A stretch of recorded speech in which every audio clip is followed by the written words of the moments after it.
नमस्कार, बहुत बहुत स्वागत है आप सभी का राजपट टीवी पर और मैं हूं आपके साथ सपना ठाकुर। रुक करते हैं बड़ी खबरों की ओर। अयोध्या हनुमानगढ़ी के महंत राजू दास का एक बड़ा बयान सामने आया। स्वामी प्रसाद मौर्य और सपा सुप्रीमो अखिलेश यादव पर उन्होंने निशाना साधा। कहा कि जो श्री राम प्रभु का अपमान करते हैं ऐसे लोगों के ऊपर कठोर कार्रवाई होनी चाहिए।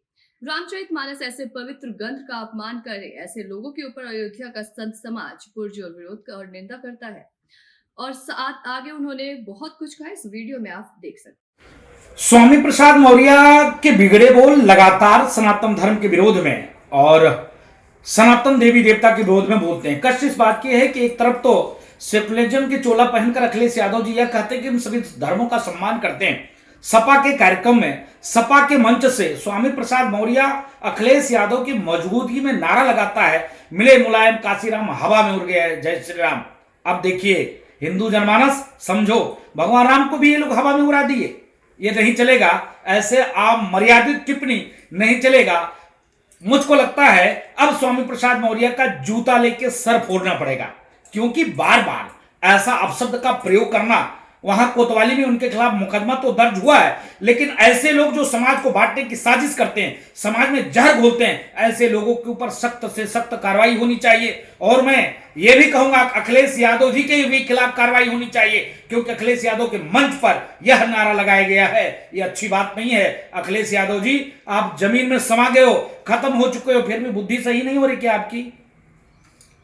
जन्मभूमि और शाही ईदगाह जमीनी विवाद में कोर्ट का एक बड़ा आदेश आया। शाही ईदगाह के अमीनी सर्वे को जाने के आदेश पर रोक लगी है। शाही ईदगाह के पक्षकार अधिवक्ता तनवीर अहमद और नीरज शर्मा ने fast track civil senior division court के न्यायाधीश से अमीनी सर्वे कराए जाने पर रोक लगाई।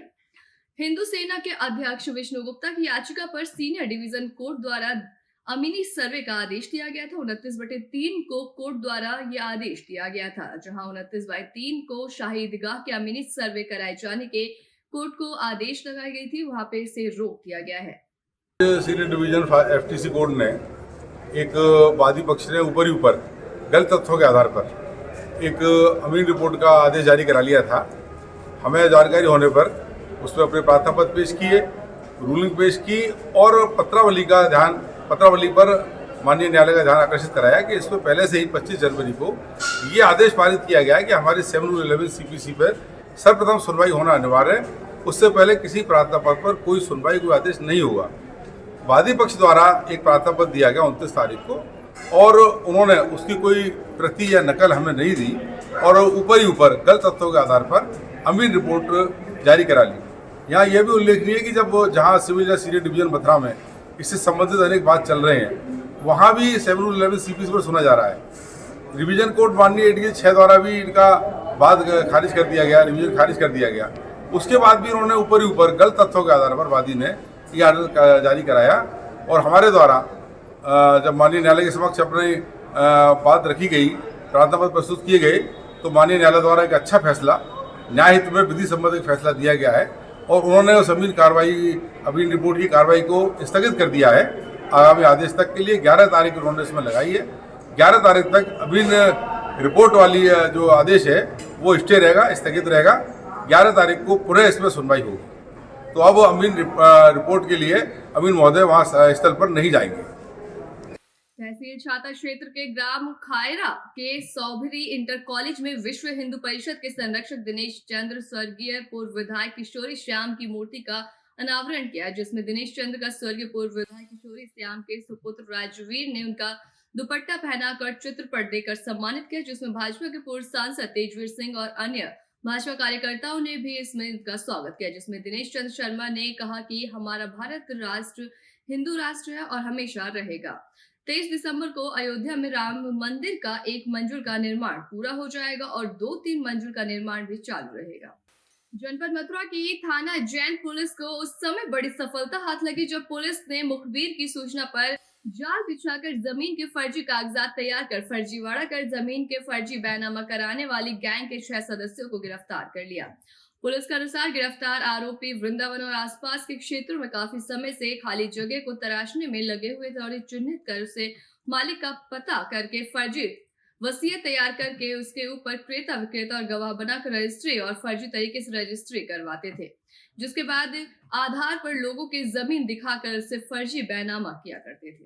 खबर उन्नाव से है, जहां पीडी नगर स्थित निवास पर भगवंत नगर विधायक आशुतोष शुक्ला ने कल होने वाले भारतीय कवि सम्मेलन के संबंध में प्रेस वार्ता की।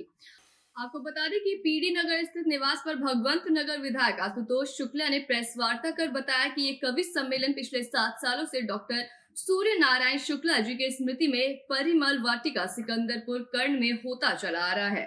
बैसवारा विकास संस्थान के तत्वावधान में साहित्यकार, कवि और समीक्षक डॉक्टर सूर्य नारायण शुक्ला की पुण्य स्मृति में अखिल भारतीय के कवि सम्मेलन और सम्मान समारोह का भी आयोजन किया जाएगा।